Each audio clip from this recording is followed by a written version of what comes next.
Hi, welcome once again to Sapima tutorial. We are asked to evaluate log x base 4 plus 6 log 4 base x equal to minus 5. If the logs are in the same base, it would have been easy for me to simplify. But no cause for alarm, I'll be changing the base with the log term of this logarithm, applying the inverse law.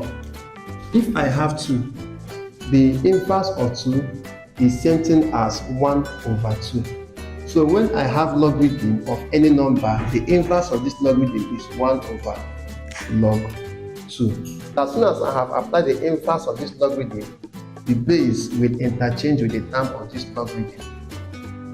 Therefore, I'll have log x base 4 plus 6. Find the inverse of this logarithm, that is 1 over log x base 4.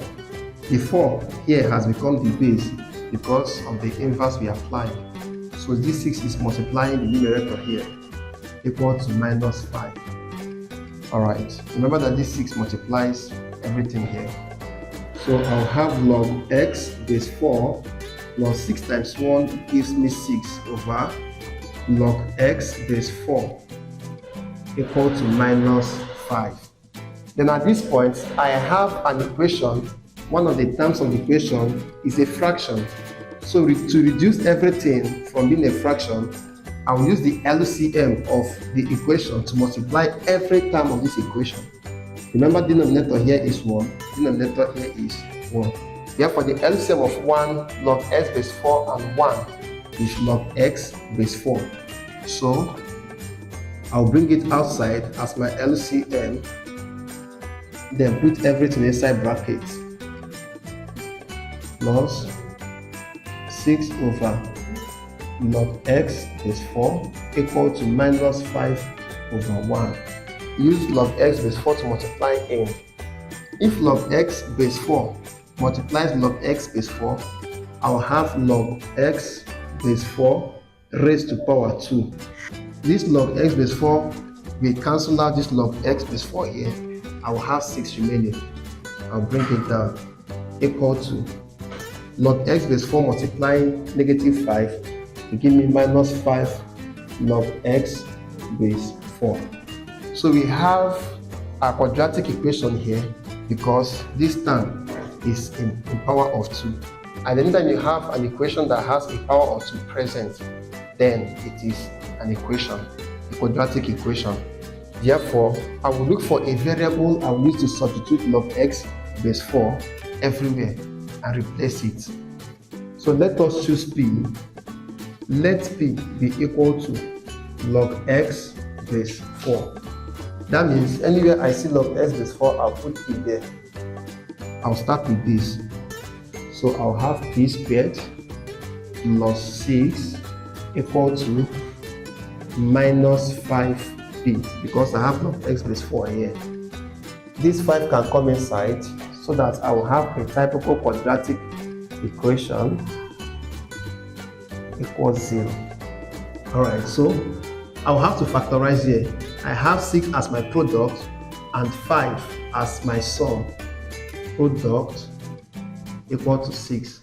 Then my sum is equal to 5. So I'll check out for 2 factors of 6 that I will multiply to get 6. If I add the same 2 factors, I will have 5.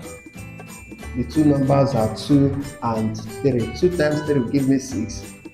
In turn, 2 plus 3 will give me 5. So I'll remove 5 and replace it with 2 and 3.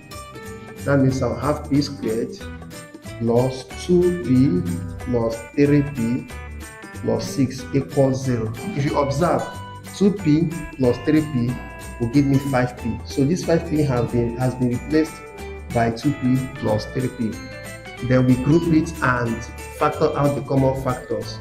I'll have p squared plus 2p to be in one bracket plus 3p plus 6 to be in another bracket. Alright, so the common variable I have here is p. So p can come out. If p divides p squared, I will have p. P divides 2p, I will have 2 remaining, plus I have 3 to be common between 6 and 3p, so 3 will come out.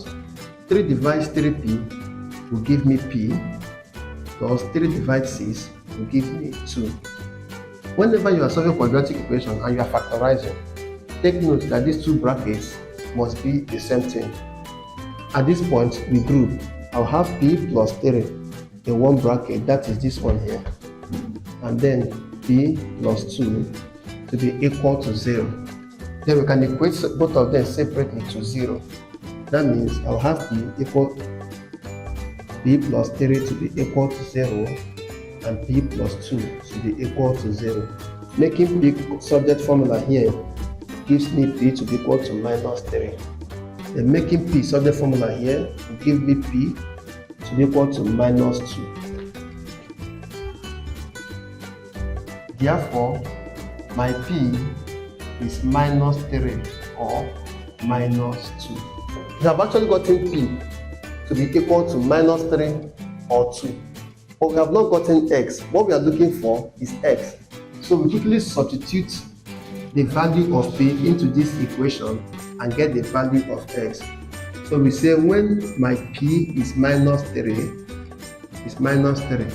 therefore I'll have minus 3 to be equal to log x base 4 from this equation. Now we have to employ indices to simplify here.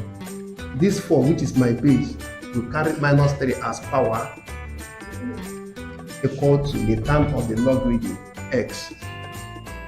4 raised to the power minus 3 is something as 1 over 4 raised to the power 3 because of this negative sign. At this point, we have our x to be 1 over 64. 4 raised to the power 3 gives us 64. But if my p is minus 2, when p is equal to minus 2, I'll have minus 2 equal to log x base 4 using the same equation. 4 carries minus 2 again. I'll have 4 raised to the power minus 2 equal to x. Now, this is something as 1 over 4 raised to the power 2. Therefore, x is equal to 1 over 16. Alright, therefore that gives us as our answer as p equal to negative 3 will produce x to be equal to 1 over 64. Then p equal to minus 2 will produce x to be equal to 1 over 16. And that becomes our answer. So 1 over 64 and 1 over 16 are the values that will substitute for x in this equation to give us a negative 5. You can try that as your assignment. Substitute x 1 over 64 into this equation and get the value of this logarithm to be equal to negative 5. Thank you so much for coming on board. Kindly consider subscribing, like my videos and share my contents to your friends on your friend list. Thank you.